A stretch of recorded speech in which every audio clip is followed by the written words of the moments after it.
안녕하십니까 성도 여러분. 재림신앙의 랜드마크를 리부팅하라. 오늘은 세 번째 강의를 진행해 보도록 하겠습니다. 오늘 저희는 안식일 사상을 리부팅하라 라는 제목으로 함께 말씀을 나눠보도록 하겠습니다. 먼저 오늘의 성경절 레위기 23장 12절로 13절에 있는 말씀을 제가 읽도록 하겠습니다. 너희는 엿새 동안에 내 일을 하고 일곱째 날에는 쉬라. 내 소와 나귀가 쉴 것이며 내 여종과 자식과 나그네가 숨을 돌리리라. 내가 네게 이른 모든 일을 삼가 지키고 다른 신들의 이름은 부르지도 말며 내 입에서 들리게도 하지 말지니라. 여러분들께서 많이 읽으셨고 잘 아는 안식일과 관련된 말씀 중에 한 말씀, 레위기 23장 12절로 13절에 있는 말씀입니다. 자, 안식일 신앙은 성소 진리 못지않게 또 재림 신앙과 깊은 관계를 가지고 있습니다. 왜 그런가 하면은 대실망을 경험한 1844년 10월 22일에 대실망을 경험한 재림 신도들이 새로운 소망으로 다시 일어설 수 있게 만들어진 교리 중에 또 하나가 바로 이 안식일 교리였기 때문입니다. 구약에서 안식일은 창조주 하나님을 섬기는 예배일로 지켜졌습니다. 이런 전통은 신약에서도 마찬가지라는 것을 우리는 잘 압니다. 성경의 안식일 예배가 일요일 예배로 전환되기 시작한 것은 역사적으로 보면은 2세기 정도, AD 2세기, 서기 2세기 정도에 가서입니다. 그 2세기 사도 교부들의 시대 때부터였다라고 우리는 역사신학적으로 설명할 수가 있습니다. 바로 이 2세기 중반 이후부터 그리스도인들은 안식일과 주일을 함께 지켰습니다. 특별히 4세기 초에 이르면은, 콘스탄티누스 황제 시대죠. 이 콘스탄티누스 황제 시대에 이르면은 기독교는 로마의 주요 종교로 정착하였고 그 다음에 주일이 교회의 예배일로 확립되게 됩니다. 2세기 중엽 이후에 기독교가 유대교와 차별화하는 과정에서 안식일 대신 주일이 더 중요한 예배일로 부각됩니다.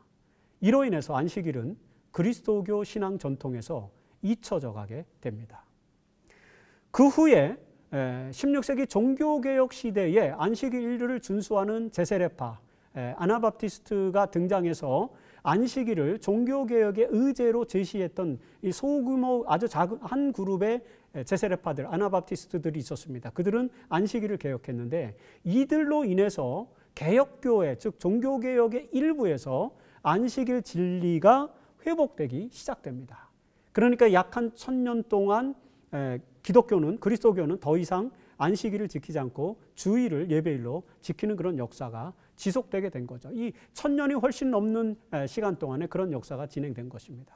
그러다가 16세기에 안식일을 회복하는 운동이 이제 아나바프티스트들에 의해서 제기되기 시작되었다라는 것입니다.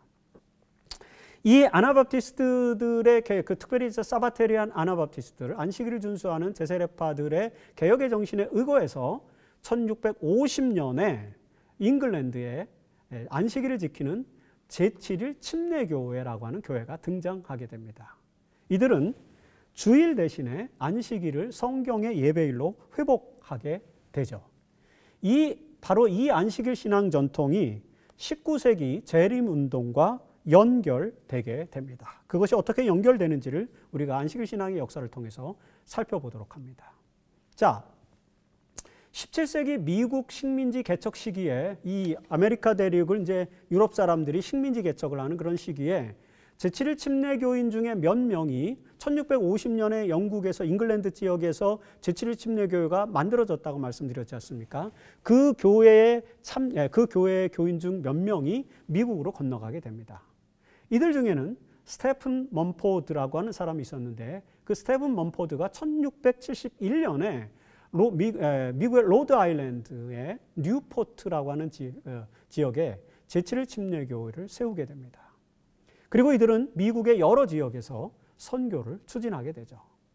그렇게 이제 선교가 확장되면서 1801년에 이르러서 제7일 침례교는 세계적인 교단이 돼서 세계 대총회 제너럴 컨퍼런스를 구성을 하게 됩니다. 그리고 세계 선교를 추진하게 되죠.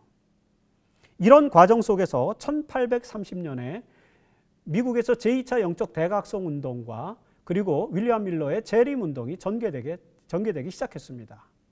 그러자 제7일 침례교는 이 시기에 자기들도 안식일 신앙을 전파해야 되겠다라고 판단을 하고 안식일 신앙을 전파하기 위해서 노력하기 시작합니다.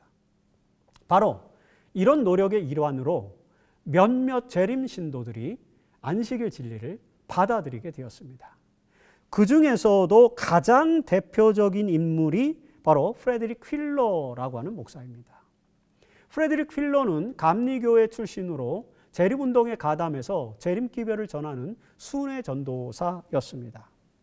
그는 1844년 3월에 뉴햄프셔주에 있는 워싱턴이라고 하는 교회에서 재림신도들에게 기별을 전하다가 레이첼 오우크스 부인이라고 하는 사람을 만나게 됩니다. 이 오우크스 부인은 열정을 가진 제7일 침례교 신자이면서 재림운동에 참여했던 사람이었습니다. 그녀는 이미 판스워스 같은 사람들에게 안식일 신앙을 전수했습니다. 그리고 그 자신이 가지고 있던 안식일 신앙을 프레드릭 휜러 목사에게도 전파하였고 그래서 휜러 목사가 안식일을 지키기 시작했습니다.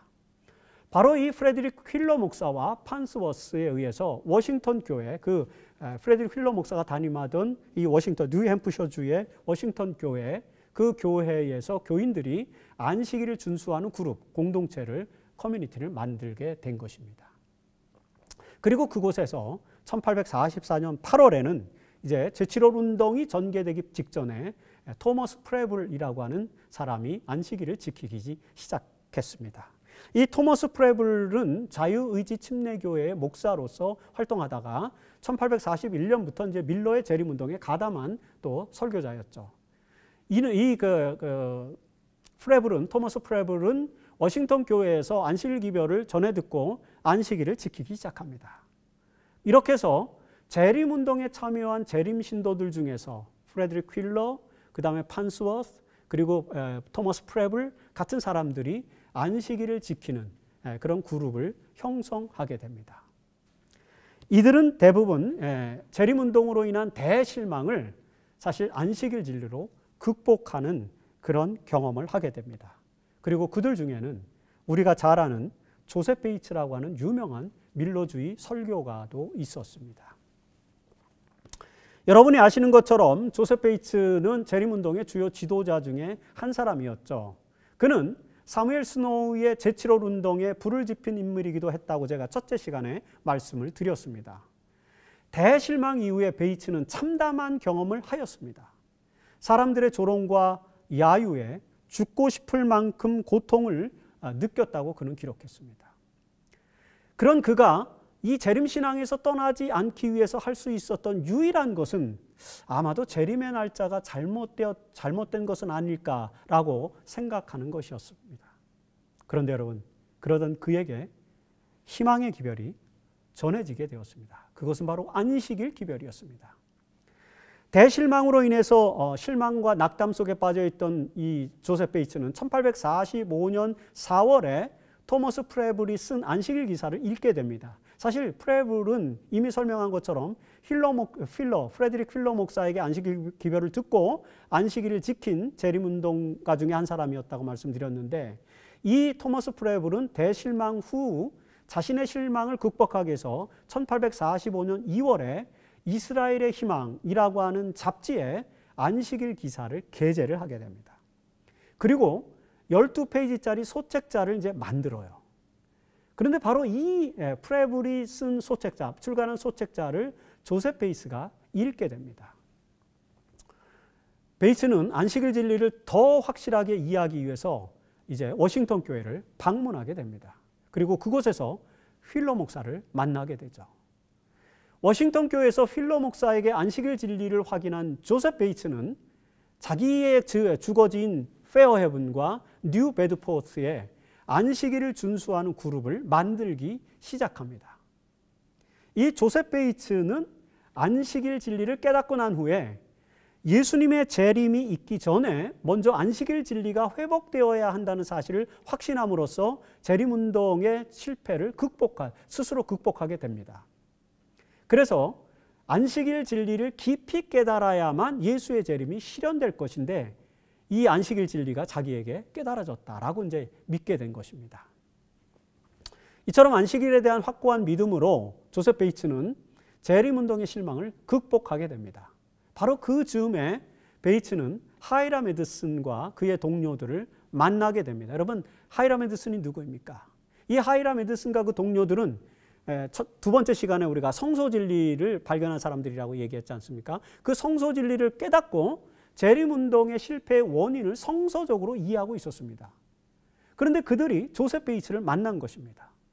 그래서 이 조셉 베이츠는 그들로부터 성소 진리를 확실하게 받아들이고 그 다음에 하이람 에드슨은 조셉 베이츠로부터 안식일이 회복되어야 한다는 사실을 받아들입니다.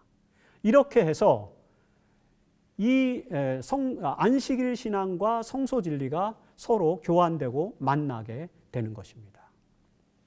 여기서 우리는 안식일을 지키는 재림 신도들이라는 그룹이 등장하게 되는 역사를 발견하게 되죠. 1846년에 그 다음에죠. 조셉 베이츠는 제7일 안식일을 영원한 표징이라는 소책자를 출간하게 됩니다. 그리고 이제 그 책을 여러 실망한 재림 신도들에게 나눠주게 되는데 이 조셉 베이츠는 엘렌 하몬이라고 하는 소녀와 그 다음에 제임스 화이트라고 하는 그 지도자에게 이 책을 주게 됩니다. 여러분 아시는 것처럼 이 엘렌 하몬과 제임스 화이트는 바로 1846년 8월 말에 결혼하죠. 8월 30일에 결혼을 하게 되는데 이렇게 해서 결혼을 해서 이제 부부가 되었죠. 8월 말에 8월 30일에 결혼한 화이트 부부는 조셉 베이츠의 책을 읽게 됩니다. 함께. 그리고 거기서 안식일 진리를 받아들입니다. 아마 9월 초 언제인 것 같습니다. 이렇게 해서 여러분 조셉 베이츠라고 하는 사람, 그리고 하이람 에드슨, 그리고 제임스 화이트, 엘렌 화이트와 같은 안식일 준수 재림 신도 그룹의 선구자들이 뭉치게 됩니다. 그래서 이들에 의해서 제7일 안식일 예수 재림교회가 이제 등장하게 되지 않습니까? 그들은 재림교회의 선구자들이에요. 바로 안식일 신앙과 재림 신앙이 제7일 안식일 예수 재림교회의 뿌리가 된 역사적 배경은 바로 여기서부터 시작되게 되는 것이죠. 제7일 안식일 신앙을 고백하는 이름이고 예수 재림교회, 재림 신앙을 고백하는 이름. 이것이 이제 우리가 1860년 10월 1일에 교단의 이름, 명칭을 정할 때 제7일 안식일 예수 재림교회라는 명칭을 정하게 된 이유가 바로 이런 신앙적 고백에서부터 나온다라는 것을 알게 됩니다. 자, 그렇다면 재림교회가 가지고 있는 안식일 신앙은 어떤 것일까요? 이것이 어떻게 발전했을까? 그 역사를 잠깐 좀 살펴보도록 하겠습니다. 이미 말씀드린 것처럼 재림교회의 안식일 교리는 재림신앙과 매우 밀접하게 연결되어 있습니다. 특별히 재림교회의 안식일 신학은 조셉 베이츠라고 하는 사람에 의해서 확립되게 됩니다. 조셉 베이츠는 1846년에 제7일 안식일 영원한 인이라는 책을 쓰고 그 다음에 1849년 1월에는 살아계신 하나님의 인이라는 책을 출간합니다. 이 두 책이 굉장히 중요합니다. 1846년판은 제7일 안식일 영원한 표징이라는 제목으로 만들어졌고요. 그 다음에 1849년 1월에 또 출간된 책은 살아계신 하나님의 인, 이 하나님의 인, 짐승의 표, 이 사상이 바로 이 책에서 발전한 것을 우리는 직감할 수 있게 됩니다. 바로 이 책에서 조셉 베이츠는 재림신앙과 연관된 안식일 신학을 몇 가지 정리하게 됩니다. 과거의 모든 안식일 신앙을 발전시킨 사람들, 제7일 침례교라든지 사베테리안 애나바티스트라든지 그들이 가르친 것 이외에 오늘날 제7일 안식일 예수재림교회가 갖고 있는 독특한 안식일 신학, 그것은 바로 이 1849년 조셉 베이츠의 하나님의 인의 사상에서부터 온다라는 것을 우리는 이해하게 될 때 그 안식일 신학, 재림신앙과 연관해서 조셉 베이츠가 발전시킨 안식일 신학을 정리하는 것은 매우 중요하죠. 첫 번째는 계시록 11장 19절에 하늘에 있는 하나님의 성전이 열리니 성전 안에 하나님의 언약궤가 보이며 라는 구절, 이 구절에 주목합니다. 결국에 나중에는 화이트 부인도 이 구절을 통해서 하늘 성소의 지성소의 계시를 보고 그 다음은 그 지성소의 법궤가 열리고 법궤의 넷째 계명이 밝게 빛나는 그런 계시를 보게 됩니다. 이 계시에 나타난 그런 어떤 신학적 사상을 정리한 사람이 조셉 베이츠입니다. 7번째 천사가 나팔을 불 때, 계시록 11장 19절은 이제 7번째 천사가 나팔을 불 때 일어난 사건인데, 이 사건은 19세기에 안식일 교리가 드러나게 될 것을 예언하고 있다고 조셉 베이츠는 본 것입니다. 하나님의 언약궤가 보였다는 것은 안식일에 대한 깨달음이 있을 것을 예언하는 것이라고 상징적으로 해석을 한 것이죠. 따라서 안식일 교리는 재림운동과 더불어서 회복되어야 할 중요한 교리로 계시록에 이미 예언되어 있었다고 해석함으로써 재림운동의 실망을 극복하는 것입니다. 두 번째는 요한계시록 14장 12절에 나타나는 성도들의 특징이 하나님의 계명과 예수에 대한 믿음을 지키는 자라는 사실에 조셉 베이츠는 집중합니다. 이 구절은 셋째 천사의 기별로서 조셉 베이츠는 안식일 준수 재림 신도들을 셋째 천사로 이제 명명하게 됩니다. 이 기별을 토대로 해서. 왜냐하면 바로 셋째 천사의 기별 속에서 마지막 시대를 사는 성도들이 하나님의 계명을 지키는 자다라고 했기 때문에 안식일 계명을 깨닫고 지키는 자들은 셋째 천사다라고 명명하게 된 것이죠. 윌리엄 밀러는 재림운동을 통해서 첫째 천사와 둘째 천사의 기별을 전했습니다. 이 윌리엄 밀러와 찰스 피치, 윌리엄 밀러와 찰스 피치에 의해서 첫째 천사와 둘째 천사의 기별이 이미 전파됐지 않습니까? 하지만 셋째 천사의 기별은 아직 전해지지 않았다고 재림 신도들은 판단을 한 것입니다. 특별히 조셉 베이츠는. 그런데 이 셋째 천사의 기별이 전해져야만 재림이 실현될 것이기 때문에 밀러 운동은 성공할 수가 없었다는 것이죠. 그런데 이제 이 셋째 천사의 기별인 안식일 진리가 전해졌기 때문에 예수의 재림이 가능하게 되었다. 이것이 베이츠가 내린 결론이었습니다. 그리고 세 번째, 조셉 베이츠는 셋째 천사의 기별과 연계해서 안식일을 하나님의 인으로 해석했다고 하는 것입니다. 셋째 천사의 기별에서는 짐승의 표를 받은 자와 하나님의 성도가 뚜렷이 구별되지 않습니까? 이 말씀에 따르면 하나님의 계명을 지키는 것은 짐승의 표와 대비되는 하나님의 인으로 해석할 수 있게 되는 것입니다. 이렇게 해서 안식일은 하나님의 인으로 해석되기 시작했습니다. 이 셋째 천사의 기별을 중심으로 한 안식일 이해를 조셉 베이츠는 현재 진리, The Present Truth로 명명하게 됩니다. 재림교회의 안식일 신학은 이렇게 정리되는 것입니다. 자, 하지만 우리 이 재림교회의 안식일 신앙에 딜레마가 또 있습니다. 그 딜레마를 좀 살펴보죠. 자, 지금 설명드린 것처럼 안식일 신앙은 재림 성도들로 하여금 재림운동의 실망을 극복하고 셋째 천사의 기별과 함께 새로운 신앙운동을 전개하게 해준 놀라운 기별이었습니다. 이 안식일 기별은 성도의 표징이자 남은 무리의 표징이 되기도 했습니다. 그래서 재림교인들은 안식일을 포함한 계명을 지키는 것을 매우 중요하게 여겼습니다. 재림교회 초기 역사 40년 동안, 즉 1840년대부터 1880년대 중후반까지 약 40년 동안 재림교인들은 율법과 순종을 강조하였습니다. 그러다 보니 율법과 순종은 강조하였는데, 즉 하나님의 계명은 강조하였는데 예수에 대한 믿음은 소홀히 할 수밖에 없던 상황이 도래하게 된 것이죠. 19세기의 재림교인들은 안식일을 지켜야만 구원을 얻을 수 있다고 생각했습니다. 그래서 안식일을 잘 지키기 위해서 안식일에 하지 말아야 할 것들을 나열하기 시작했습니다. 예수를 믿는 믿음, 예수에 대한 믿음을 높이는 대신에 율법과 순종을 강조하면서 재림교인들은 유대인들과 같은 방식의 안식일을 준수하게 됩니다. 그러다 보니 안식일의 축복과 참된 쉼을 경험하는 대신에 율법주의적인 안식일 준수가 강화되는 현상이 나타나게 됐습니다. 이런 재림교회의 신학은 1888년 미니애폴리스 총회를 기점으로 해서 계기로 해서 예수와 믿음, 즉 율법과 순종 대신에 순종도 중요하지만 예수와 그 예수에 대한 믿음을 강조하는 균형 잡힌 신학으로 재림교회 신학이 바뀌게 됩니다. 그래서 율법과 순종, 하나님의 계명을 강조하고 또 한편에서는 예수에 대한 믿음을 강조하는 계시록 14장 12절의 성도들의 특징을 이제 균형 잡힌 신학으로 이해하게 된 것입니다. 이것이 1888년 미니애폴리스 총회의 의의입니다.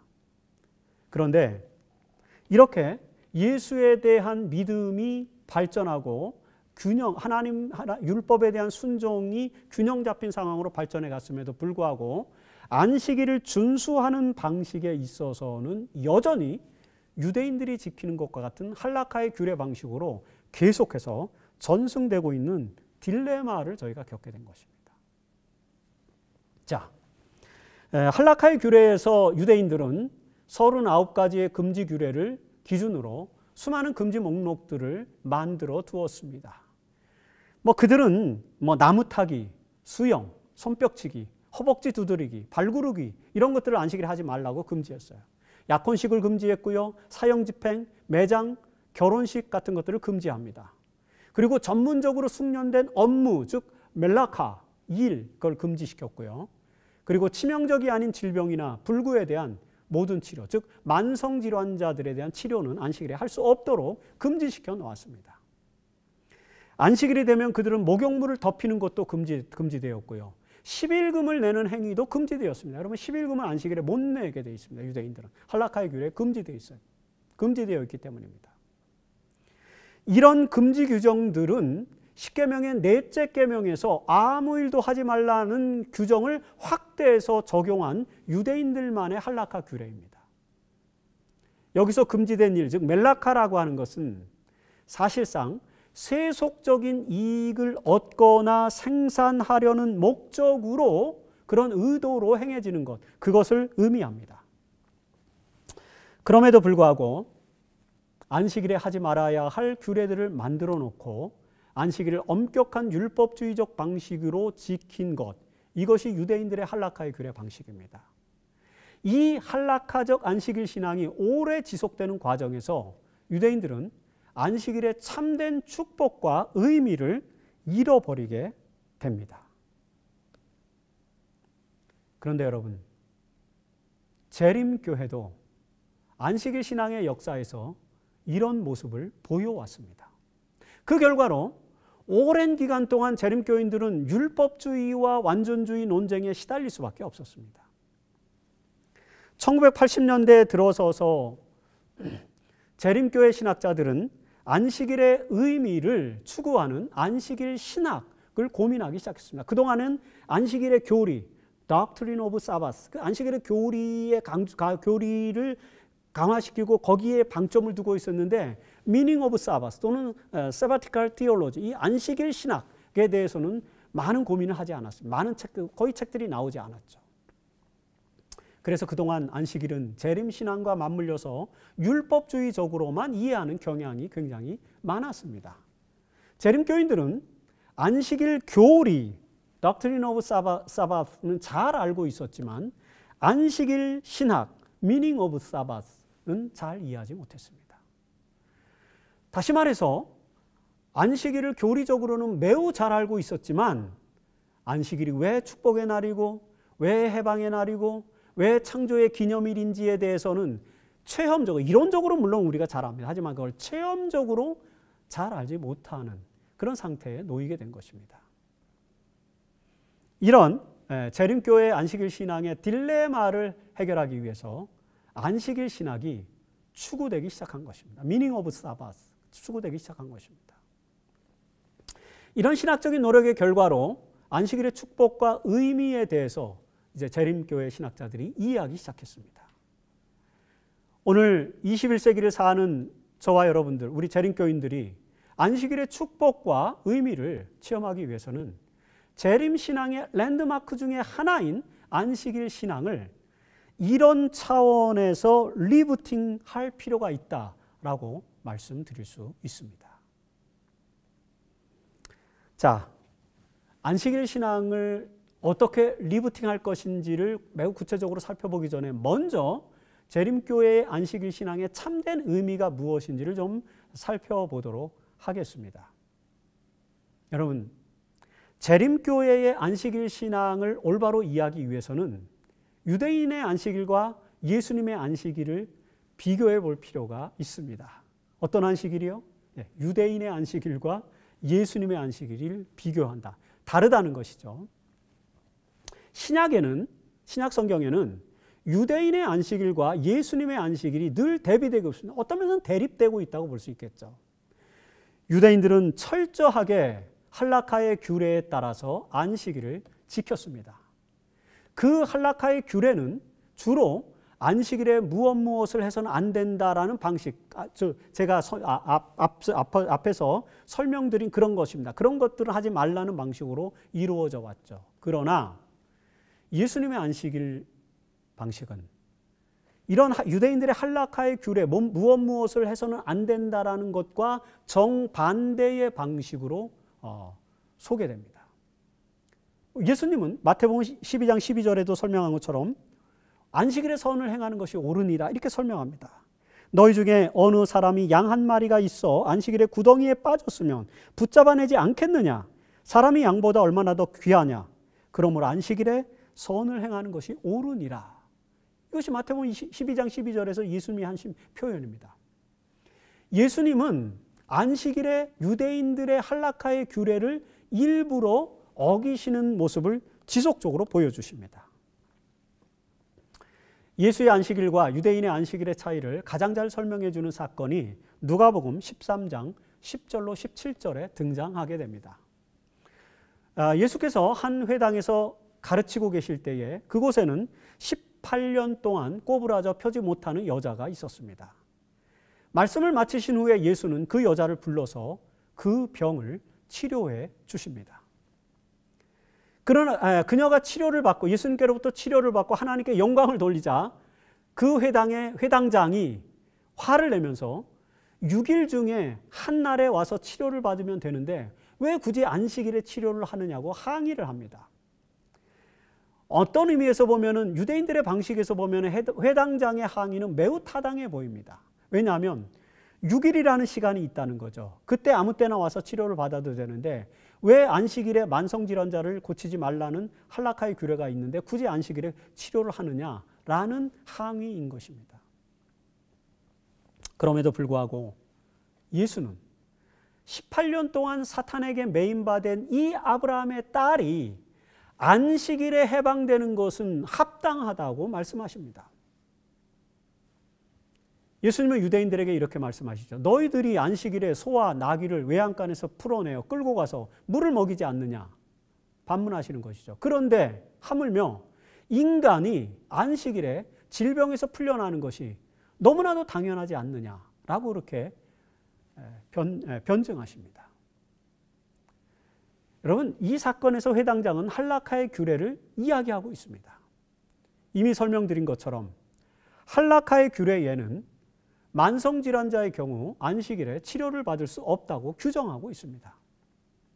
그러나 예수는 그 할라카의 규례가 잘못된 것이라고 지적하고 계신 것입니다. 만성질환자일지라도 오히려 안식일에 질병에서 해방되는 것이 진정한 안식일의 정신이라는 것입니다.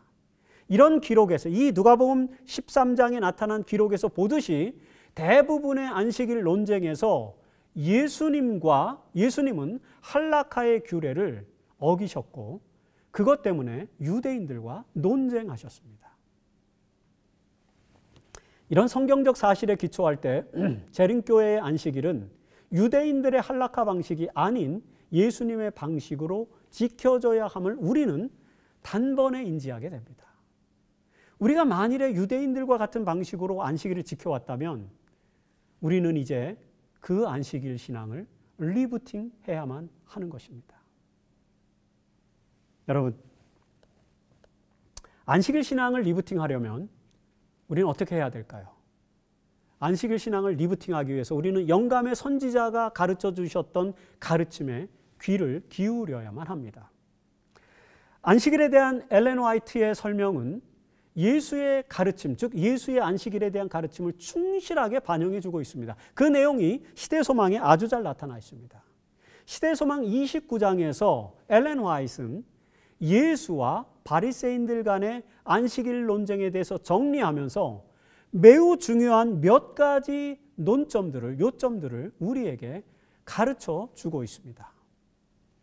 첫 번째는요, 하나님께서 안식일을 거룩한 목적에 사용되도록 구별하셨다라는 말씀입니다. 시대소망 1권 239페이지에 있는 말씀입니다. 안식일은 일상의 삶의 목적을 멈추고 새로운 가치를 창출하는 거룩한 목적을 위해 구별된 날이 되어야 합니다. 따라서 안식일은 그 거룩한 목적을 위해서 사용되는 소중한 시간이라는 것입니다. 안식일은 다른 6일과는 전혀 다른 가치 속에서 생활해야만 합니다. 우리가 추구하는 모든 삶의 목적들이 바뀌어져야 한다는 그런 말입니다. 이렇게 삶의 목적이 바뀌면 안식일은 축복이 가득한 날이 될 것이 너무나도 분명합니다. 이것이 화이트 부인이 우리에게 가르쳐 주시는 말씀입니다. 두 번째, 안식일은 이스라엘 백성들만을 위하여 있는 것이 아니라 세상 모든 사람들을 위하여 있는 것이라고 241페이지에 설명합니다. 시대소망. 여러분, 안식일은 모든 인류를 위하여 있는 날입니다. 모든 인류에게 축복이 되는 날입니다. 안식일은 모든 인류뿐만 아니라 온 우주가 하나님의 축복 안에 있는 그런 날입니다. 유대인들은 이 우주적 축복의 날을 편협한 날로 왜곡시킵니다. 즉 유대인들만을 위한 날로 왜곡시키고, 그 다음에 또 어떤 면에서는 사람을 위하여 있는 날로만 이렇게 왜곡시키죠. 그런데 성경에 보면은 안식일은 사람뿐만 아니라 그 가정 안에 있는 가축들도 쉬게 하고, 그 다음에 심지어는 땅도 쉬게 하라는 그런 말씀들이 성경에는, 레위기서에는 등장합니다. 이처럼 안식일은 유대인들만을 위한 날도 아니고, 안식일은 사람을 위하여 있는 날만도 아니고, 안식일은 모든 인류와 나아가서 온 우주를 위해서 축복이 되는 날이다라는 것입니다. 그래서 우리는 그 세상의 축복을 위해서 안식일을 지키고 그 안식일을 즐거운 날로, 희망의 날로 삼아야 된다라고 하는 것이 이 지금 성경을 통해서 화이트 부인이 설명하는 말입니다. 유대인들은 안식일의 참된 의미를 종종 상실해 버립니다. 그래서 안식일을 축복의 날이 아닌 정죄의 날로 삼죠. 너희들은 안식일을 지키지 못해. 너희들은 이렇게 안식일을 지키면 이것은 안식일을 어기는 것이야. 내지는 너희들은 유대인이 아니기 때문에 안식일의 축복에 들어올 수 없어. 이런 식으로 말입니다. 그들은 안식일을 축복의 날이 아닌 정죄의 날로 삼았습니다. 안식일이 이렇게 왜곡됨으로써 유대인들은 하나님의 백성으로서의 특권을 상실하고 말았습니다. 우리 재림교회도 그렇게 돼서는 안 되기 때문에 안식일을 리부팅해야 하는 것입니다. 그리고 셋째, 안식일에 세속적인 사업을 하면 죄가 될 것이지만, 아무 일도 하지 말라는 개념을 이제 긍정적으로 해석하는 거죠. 하나님의 사업에 종사하고 그 사업의 성취에 필요한 일을 행하는 것은 옳은 일이다라는 것을 예수님은 말씀하셨고 화이트 부인도 그것을 받아서 말씀하십니다. 243페이지에 이렇게 설명합니다. 안식일은 단지 무엇을 하지 않는 날이 아니라 하나님의 뜻을 구현하는 일에 더욱더 적극적으로 참여해야 하는 날이다라는 것을 가르쳐주고 있는 것이죠. 여러분, 그렇게 하는 것이 옳은 일이다. 하나님의 뜻을 구현하기 위해서 더 적극적으로 어떤 일에 참여하는 것, 그것이 옳은 일이라고 예수께서 말씀하셨고, 그리고 그 예수님의 말씀을 엘렌 화이트 여사께서 강조하고 있는 것을 우리는 시대소망을 통해서 읽게 되죠. 네 번째, 그리스도께서 유대인의 무의미한 제한들을, 그러니까 할라카의 규례들을 쓸어버림으로 안식일을 존귀케 하셨다는 것입니다. 할라카의 규례를 많이 없애버렸다. 화이트 부인의 표현입니다. 시대소망 245페이지입니다. 유대인들은 안식일의 제한 규정을 세분화함으로써 안식일을 준수하는 신앙적 에토스를 보여주었습니다. 그래서 저들은 안식일을 주로 정죄의 날로 삼았죠. 왜냐하면 무엇을 해서는 안 된다. 그런데 너희는 왜 그것을 하느냐는 식으로 정죄하는 것이죠. 안식일을 어기는 사람들에 대한 정죄가 유대인들의 안식일 신학의 주요 콘텐츠를 이루고 있는 것을 우리는 보게 됩니다. 그러나 여러분, 안식일은 결코 정죄의 날이 아닙니다. 오히려 그 날은 즐거운 날이요, 존귀한 날이죠.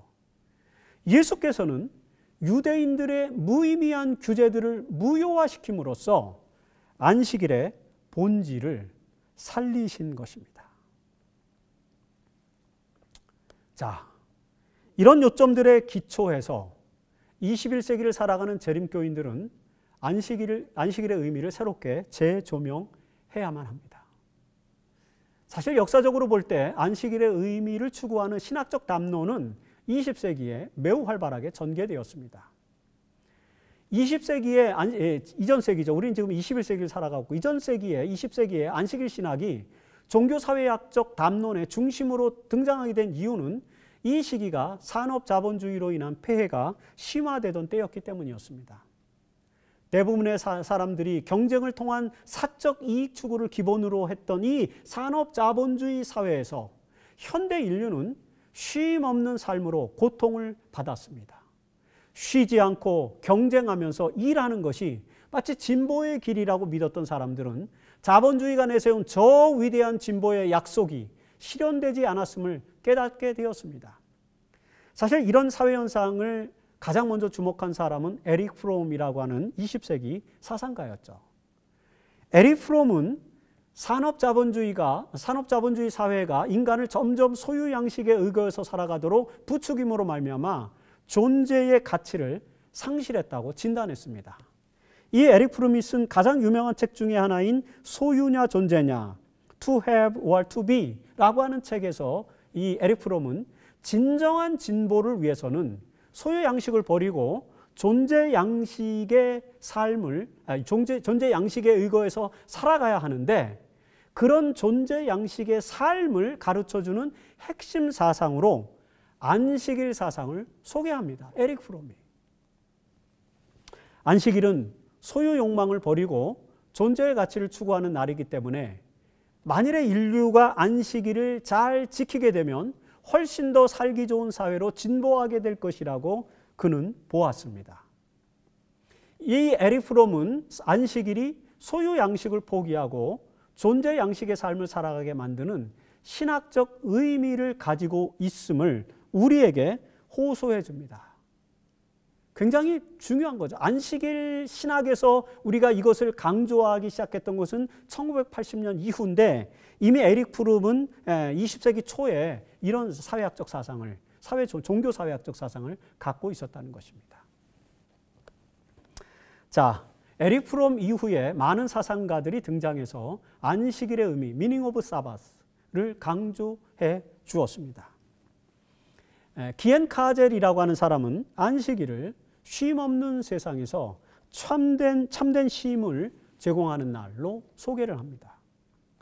위르겐 몰트만이라고 하는 희망의 신학자는 안식일을 자연이 치유를 받고 회복되는 날이라고 소개합니다. 그래서 생태신학으로 안식일 사상을 강조하는 것이죠.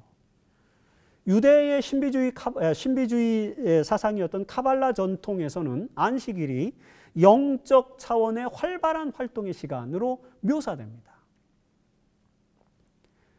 여러분 20세기에 등장한 안식일 신학은 안식일의 풍성한 의미를 설명해 줄 뿐만 아니라 그 시대적 정황 속에서 안식일이 어떤 날인지를 설명해 주었습니다.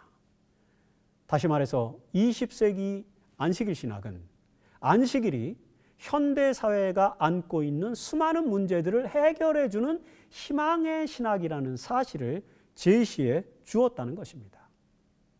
안식일은 소유를 위해서 욕망이라는 이름의 전차를 타고 쉼없이 살아가는 현대인들에게 그 욕망을 멈추고 존재의 가치를 풍성하게 경험하게 함으로써 경쟁과 갈등과 고통에서 벗어나서 행복과 평화와 안정을 체험하게 하는 날이다 라고 그렇게 사상가들이 발견하게 된 것입니다.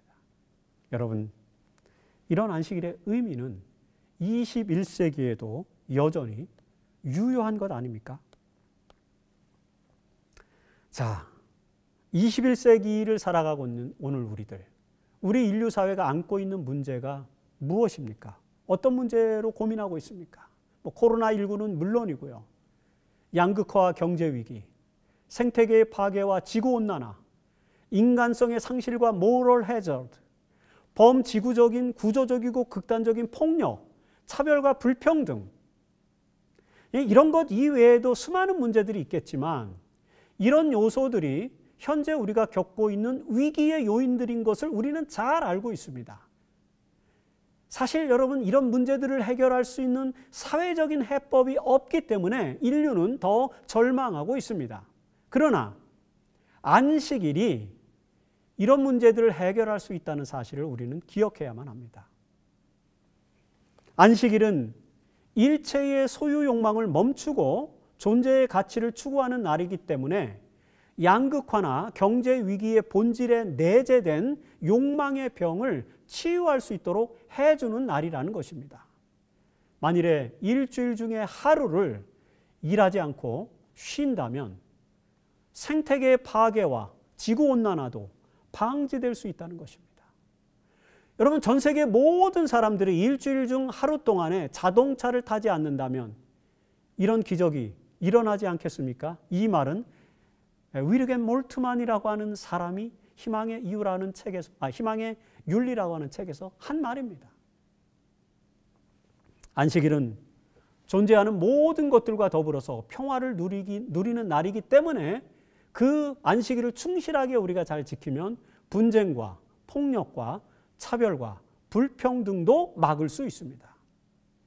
이렇게 볼 때에, 이렇게 생각할 때에 현대 사회의 모든 문제들은 안식일을 거룩하게 구별하여 지킴으로써 해결할 수 있게 되는 것입니다. 이런 관점에서 안식일 신학은 모든 인류에게 희망의 신학이 되기에 충분하다는 것, 우리는 이해해야 합니다. 만일 우리가 안식일 신앙을 이런 방향으로 리부팅하게 되면 안식일은 인류에게 축복이 될 것입니다. 영감의 선지자는 안식일을 이렇게 정리해 주고 있습니다. 시대소망 1권 246페이지입니다.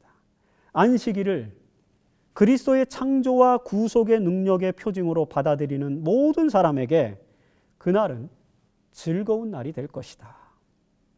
그들은 그 속에서 그리스도를 봄으로 그리스도 안에서 즐거워할 것이다. 안식일은 그들에게 구속하시기에 능하신 그리스도의 권세의 증거로 창조 사업을 가리킨다. 안식일은 사람의 마음에 잃어버린 에덴의 평화를 상기시키는 동시에 구주로 말미암아 회복된 평화에 대하여 말해준다. 그리고 천연계의 모든 사물입니다.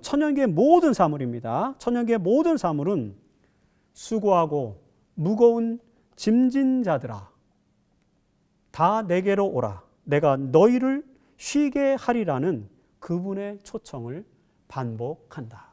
시대소망 1권 246페이지에서 화이트 부인이 하신 말씀입니다. 오늘 우리가 우리의 안식일 신앙을, 재림신앙의 랜드마크 중에 하나인 이 안식일 신앙을 이런 권면의 기초에서 리부팅한다면 이 안식일 신앙은 21세기 사회에서 희망의 신학이 될 것입니다.